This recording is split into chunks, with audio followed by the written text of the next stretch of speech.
Download and install the app.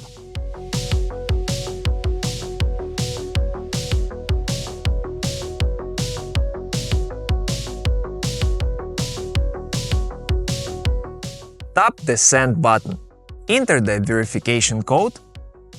Enter the password, register and log in.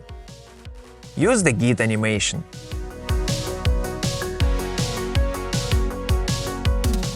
Please make sure Bluetooth is enabled on both the device and your phone.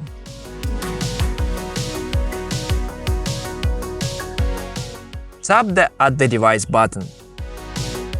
You can rename your partner. Please enter the Wi-Fi password, then tap to the connection button and wait till connection is established. Look at that, it appears. From now on, you can control both the soul and the body of the robot mower in your pocket.